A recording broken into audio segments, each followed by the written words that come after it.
Jair Bolsonaro participa de cerimônia de despedida dos ministros que devem disputar as eleições deste ano. Desemprego atinge 12 milhões de brasileiros no trimestre encerrado em fevereiro. E você vai ver também.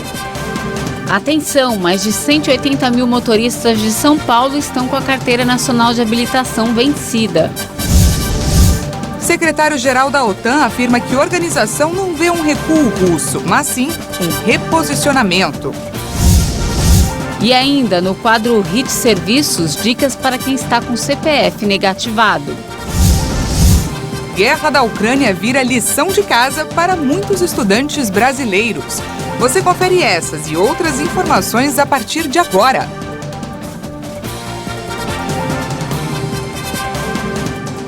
Olá, boa tarde, seja muito bem-vindo. Estamos ao vivo agora 1h02 pelo horário de Brasília. E vamos juntos dar uma olhada nos destaques desta quinta-feira no Brasil e no mundo. O presidente Jair Bolsonaro participou de uma cerimônia de despedida dos ministros que devem disputar as eleições deste ano. No mesmo ato, substitutos foram empossados nos ministérios. Uma cerimônia no Palácio do Planalto marcou a despedida de 9 ministros que devem disputar as eleições deste ano. O governo publicou no Diário Oficial as trocas de ministros e secretários, abrindo a eles o caminho para se candidatarem a novos cargos públicos no pleito em 2 de outubro. A lei determina a saída 6 meses antes para quem for disputar a eleição. As mudanças acontecem nos Ministérios da Infraestrutura, Cidadania, da Mulher, Família e Direitos Humanos, da Ciência, Tecnologia e Inovações, do Trabalho e Previdência, da Agricultura, do Desenvolvimento Regional e do Turismo. Em seu discurso, o presidente Jair Bolsonaro agradeceu aos ministros que deixam os cargos e deu as boas-vindas aos que assumem as vagas. O desemprego atingia 12 milhões de brasileiros no trimestre encerrado em fevereiro. Os dados fazem parte da Pesquisa Nacional por Amostra de Domicílios Contínua do IBGE. A taxa de desemprego no Brasil ficou em 11,2% entre dezembro e fevereiro, com a falta de trabalho para 12 milhões de brasileiros.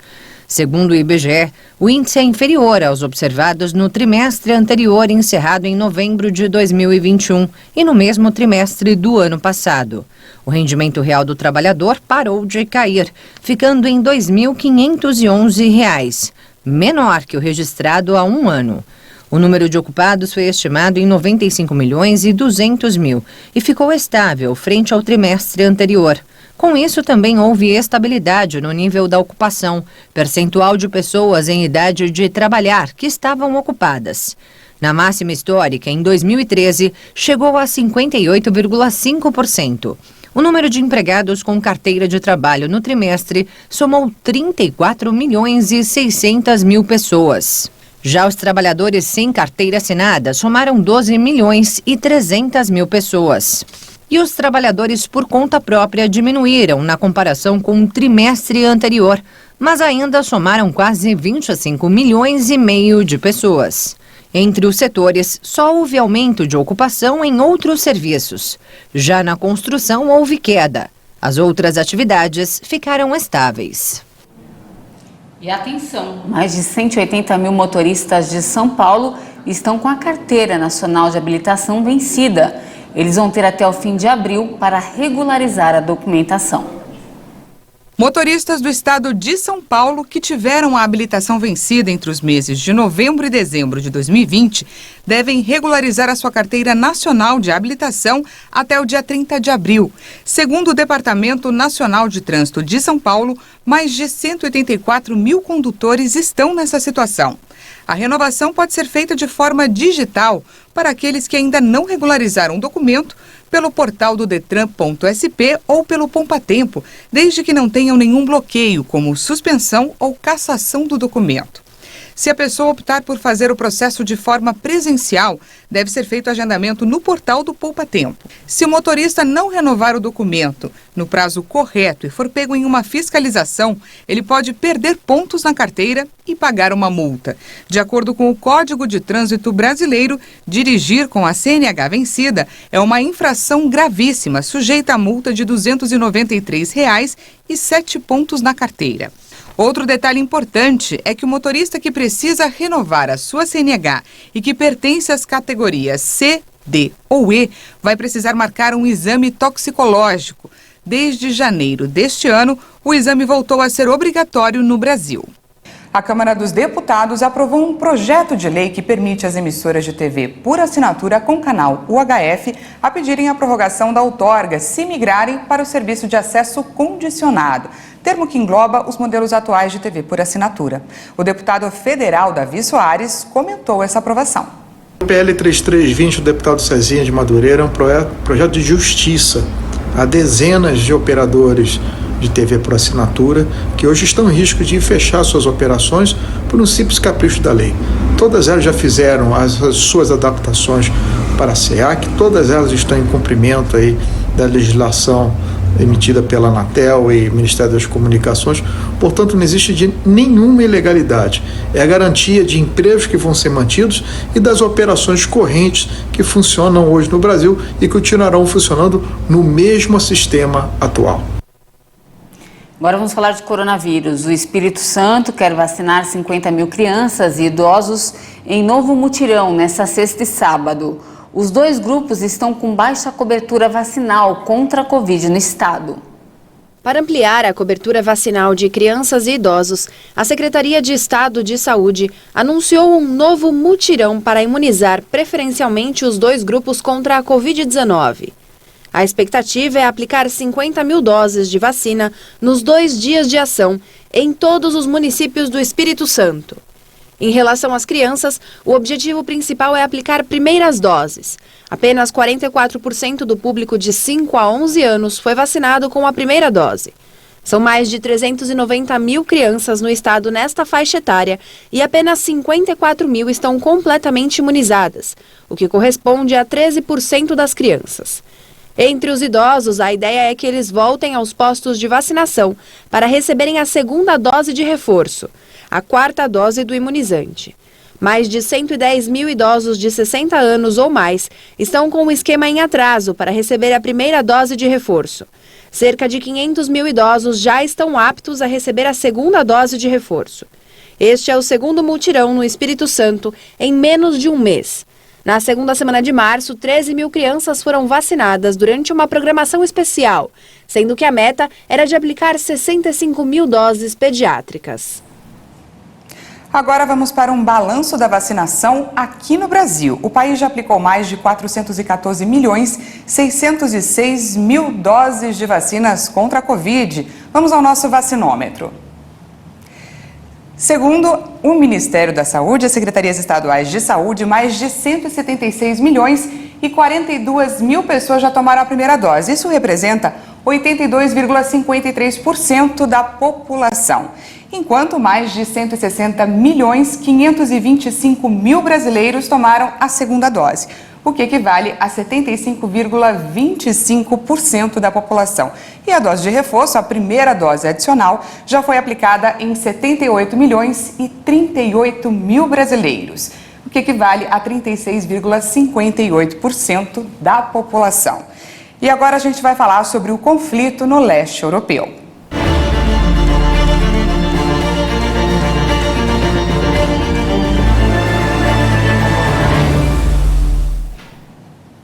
O secretário-geral da OTAN afirmou que a organização não vê um recuo russo, mas sim um reposicionamento. A avaliação contradiz a promessa dos negociadores russos.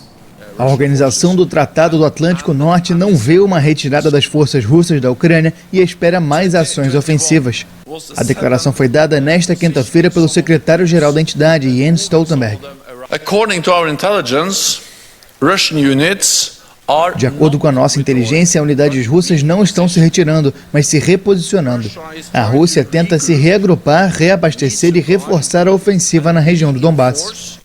Ao mesmo tempo, a Rússia mantém a pressão sobre Kiev e outras cidades, então esperamos novas ações ofensivas e mais sofrimento. So we can expect additional offensive actions, bringing even more suffering. A avaliação da OTAN contradiz a promessa dos negociadores russos feitas após diálogos na Turquia nesta semana de reduzir radicalmente a atividade militar no norte da Ucrânia. Durante uma intervenção por videoconferência no parlamento holandês, o presidente da Ucrânia pediu aos presentes que estejam preparados para boicotar a energia russa. O líder pediu um boicote à energia da Rússia, principal fornecedor de gás para a Europa. Fechem seus portos aos navios russos, juntamente com todos os outros países da União Europeia. Parem qualquer comércio com este país que esqueceu todas as lições da Segunda Guerra Mundial. Preparem-se para desistir dos recursos energéticos russos o mais rápido possível, para que bilhões e bilhões de euros não vão para a produção de armas e para pagar os assassinatos em massa na Ucrânia. O primeiro-ministro holandês Mark Rutte afirmou que concorda com as demandas de Zelensky, mas que elas não podem ocorrer rapidamente. Em um esforço para isolar Moscou e privar a Rússia de receita após sua invasão à Ucrânia, a União Europeia quer reduzir em 2/3 as compras europeias de gás russo este ano. A maior jazida de gás natural da Europa fica em Groningen, no norte da Holanda, mas devido aos repetidos sismos, o governo holandês prometeu fechá-la. Para depender menos do gás russo, uma solução seria extrair mais gás, mas Amsterdã quer limitar este processo ao máximo. A previsão é que a extração de gás em Groningen pare em 2023 ou 2024, mas a atual situação internacional pode alterar o prazo. O presidente ucraniano também pediu sanções mais fortes e a interrupção de qualquer tipo de comércio com a Rússia. Volodymyr Zelensky tem feito uma peregrinação via videoconferência por vários parlamentos ocidentais em busca de apoio contra a invasão russa. 45 ônibus foram enviados para retirar civis da cidade cercada de Mariupol. Organizações humanitárias descreveram a situação na região como desesperadora. 17 ônibus já seguiram para a cidade da região sudeste do país a partir de Zaporizhia, que fica a uma distância de 220 quilômetros. Os demais aguardam permissão para passar por um posto de controle russo em Vasilivka.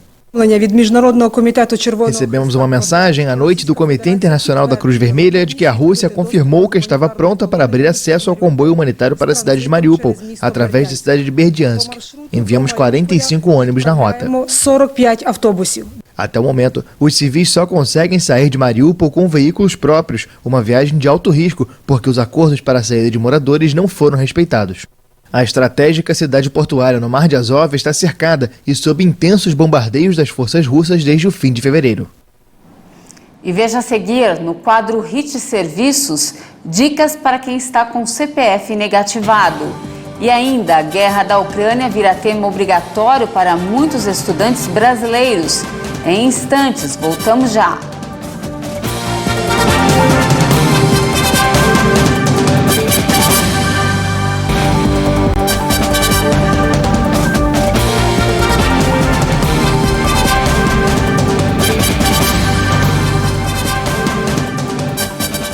Já estamos de volta, ao vivo, agora 1h17. E hoje, como é quinta-feira, é dia do quadro HIT Serviços.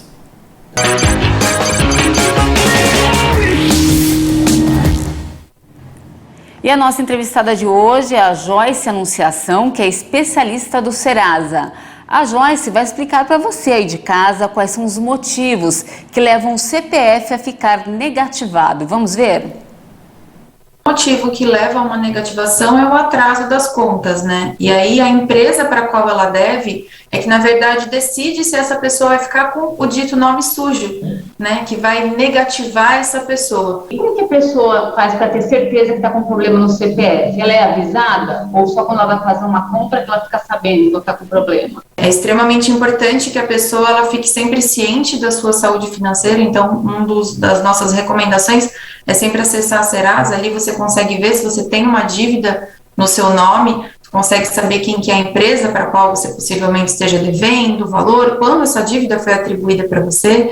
Isso é uma forma de você se apoderar sobre a sua estabilidade financeira, né? Qual que você acha que é o maior impacto na vida da pessoa que fica com o CPF com essas restrições? O principal impacto é a falta de crédito, né? Porque quanto mais dívidas você tem no seu nome, mais o seu score acaba abaixando, e é o parâmetro que o mercado utiliza para poder conceder crédito para as pessoas. Então, é extremamente importante que a pessoa tenha ciência de que tem essa dívida no nome, que ela quite essa dívida para que ela possa ter crédito no mercado. Como que ela faz para regularizar? Ela entra no site da Serasa e o que ela precisa para regularizar a situação? É muito simples, ela acessar e aí ela consulta se tem uma ou mais dívidas, aí ela vai clicar ali naquelas dívidas e ver as condições de pagamento que são oferecidas. Importante, de novo, reforçar que ela olhe o valor dessa dívida, desse parcelamento, e entenda o quanto cabe no orçamento financeiro dela do mês, para que não contraia uma nova dívida ao parcelar essa, né? Mas aí ela olha as condições oferecidas e aí é só concluir o acordo, efetuar o pagamento nas datas corretas, e aí é rumo ao nome limpo, né? É isso aí, você viu que é bem simples e fácil limpar o CPF. E se você perdeu algum trecho da entrevista, não se preocupe. Você pode conferir ela na íntegra no YouTube. Corre lá. E de volta com o destaque internacional, a tensão cresceu entre Israel e a Cisjordânia. Forças israelenses fizeram novas detenções e um ataque à faca foi registrado em um ônibus. Nas primeiras horas de quinta-feira, as forças israelenses efetuaram uma operação no campo palestino de Jenin, ao norte da Cisjordânia ocupada. A operação foi consequência do atentado de terça-feira no subúrbio da cidade israelense de Tel Aviv, que deixou 5 mortos. Nesta quinta-feira, 2 jovens palestinos de 17 e 23 anos morreram em ações de forças de ocupação israelenses. Depois do atentado de Tel Aviv, o exército israelense mobilizou reforços na Cisjordânia ocupada e aumentou o número de detenções. Do campo de batalhas para a sala de aula. A guerra da Ucrânia virou tema obrigatório para muitos estudantes brasileiros. Isso porque o conflito é visto por professores e especialistas como um provável tema do vestibular desse ano.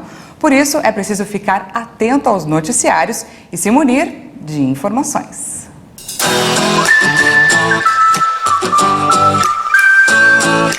Para essa tropa, a maior batalha acontecerá no fim do ano. Mas desde já, eles se preparam com uma disciplina militar.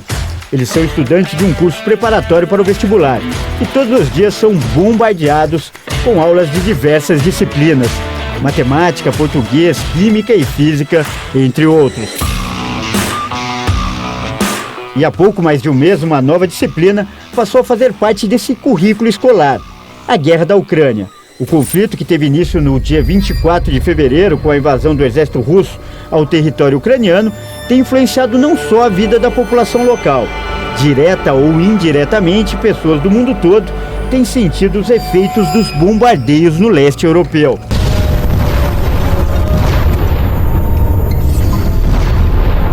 E por essa importância global, a guerra já é considerada pelos especialistas como um dos principais assuntos que devem ser abordados nos vestibulares desse ano no Brasil. O conflito pode, inclusive, ser tema da redação ou aparecer em questões de geografia e geopolítica. As chances são muito grandes, porque se trata de um tema de grande relevância do ponto de vista das relações internacionais, da geopolítica internacional. A gente sabe que os vestibulares, o Enem, eles exigem dos candidatos, dos estudantes, o conhecimento do contexto internacional que nós vivemos, né? Esse grupo de alunos estuda em média 8 horas por dia e eles contam que se assustaram quando a guerra começou, principalmente porque sabiam muito pouco sobre o assunto. Eu achei assustador no começo, porque eu dormi enquanto não tinha nada e quando eu acordei estava todo mundo falando sobre guerra, sobre milhares de coisas e eu não tinha ideia de nada do que estava acontecendo. Eu fiquei muito assustada, a gente fica angustiada sem saber como que vai ser o final dessa história e também tem uma grande chance desse tema cair no vestibular, cair no Enem. Com certeza, de alguma forma, o Enem vai trazer esse assunto pra gente. Para os profissionais da educação, a guerra também se tornou um desafio de última hora. Por ser um fato novo, o assunto ainda não consta nos livros e também nas apostilas. Por isso, muitos cursinhos, como esse aqui, que fica na zona leste de São Paulo, tiveram que se adaptar. Aqui, inclusive, será realizada uma palestra com historiadores que viveram na Rússia. Mas os especialistas fazem um alerta: boa parte do estudo e das informações serão obtidas fora da sala de aula, através da mídia. Por isso também é importante ficar atento às notícias falsas, as chamadas fake news. A professora de redação dá uma dica de como se preparar. O aluno, ele tem que ter informação. Olha só, com essa palavra aqui, ele vai ter que checar em todas as fontes que ele puder, porque a gente não pode esquecer que isso aqui é uma guerra de versões. É uma narrativa, né? São várias narrativas. Então, quem é que está falando a verdade, afinal de contas? Porque o Putin, ele diz, eu vou reduzir a minha ação militar na Ucrânia, mas aí no outro dia ele joga uma bomba e explode um prédio. Eles estão vivendo, né, a melhor versão que vem, que eu acho, que é dos ucranianos, porque eles estão vivendo a guerra, eles estão filmando, estão postando, e é daí que a gente precisa comparar essas versões e, afinal de contas, buscar uma verdade. Onde está a verdade nessa guerra de versões, não é? Então, quanto mais informação você tiver, melhor você debate melhor um tema e tira uma nota muito boa na redação. Entre os alunos, a guerra já virou assunto do dia a dia. Afinal, é preciso estar preparado para a batalha do vestibular. A gente sempre tem que se manter atualizado das coisas que acontecem no mundo e durante a história, né? Isso aí, estar atualizado e muito bem informado, né, Paty? Verdade, Dani. Por isso a importância de estar ligadíssimo aqui na Hit TV. Essa edição fica por aqui. Muito obrigada pela sua companhia. A gente volta a se encontrar daqui a pouquinho na edição de 1h50. Eu espero você. Até mais.